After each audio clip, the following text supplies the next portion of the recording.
Welcome back to the Ascent of Mount Carmel YouTube channel. In some of the past installments, we've talked about some perceived advantages that contemplative religious may seem to have over lay people in mortifying their desires. Well, today we're going to talk about work. And some people might think that lay people have another disadvantage based on this hard reality that lay people have to go to an 8 to 5 job every workday, while contemplative religious are free to pray all day long. To some people, having to spend time at a job is a distraction, and it's a detour from divine union. Well, actually, this perceived handicap just might be the greatest advantage that lay people have over contemplative religious in this pursuit of ours for divine union. In the upcoming 13th chapter, St. John of the Cross tells us that we should always prefer not that which is easiest, but that which is most difficult. While enrolling into a monastery might enable a monk to devote his time in silence and prayer, and that's a good noble thing, it seems that it's a much easier way to mortify his desires. It has a built-in support system, and not to demean it, but it's almost like a plug-and-play spirituality. The great challenge and the even greater potential glory belongs to the lay people, who can navigate and achieve detachment while playing the cards that we've been dealt. A working class hero is something to be. Now the paradox here is that for all the advantages that we've cited in past installments for religious contemplative and achieving detachment, they actually turn into advantages for the lay person, because with their greater disadvantages, if they can overcome the obstacle, the greater glory comes to them, the greater graces come to them. The harder the road, the greater the grace. Nowadays, people seem picky about what jobs they take. That's fine if they have the luxury of choice, but it seems here that there is a heck of a lot of men in this society that hold out for a long time and would rather have no job than to go to some sort of job that they don't feel fulfilled. I don't know what to do. I don't know what to do. You can act like a man! What's the matter with you? For men, particular men who are heads of families, this is an abdication of masculinity. Our great-grandfathers and their fathers before them probably would have understood this. Most people in those days when they lived, even if they were illiterate, they had a heck of a lot more common sense than most people nowadays.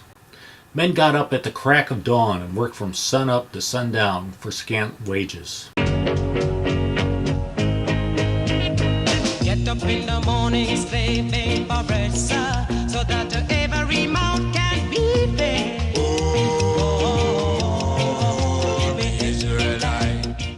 They didn't have a 40-hour work week. They didn't have health insurance. They didn't have pensions.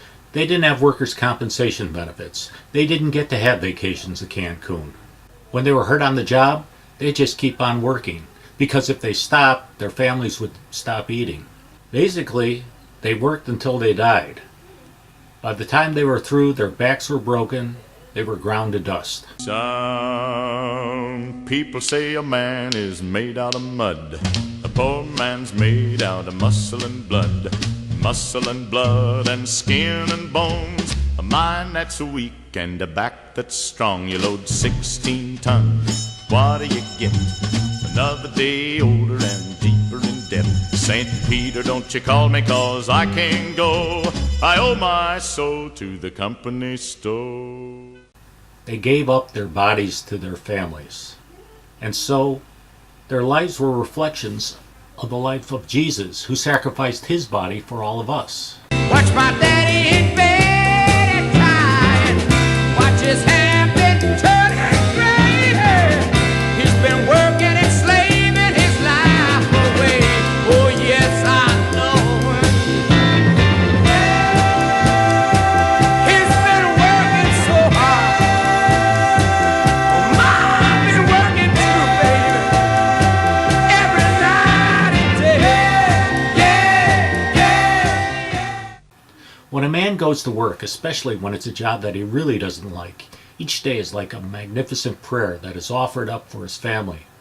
And a lifetime of going to work is like an extraordinary novena. Going to a job that a man hates becomes an act of love. And given that, the job doesn't really seem all that bad in the end run. There's a reason that God made men with strong backs. It's so that they can protect and support their families. And all of this is the advantage that lay people have over contemplative religious. There is great dignity and nobility for the working man. And the Desert Fathers had much to say about the virtuousness of work. There was an old man named Apollo. If someone came to find him doing a piece of work, he'd set out joyfully and say, "I'm going to work with Christ today for the salvation of my soul, for that is the reward he gives."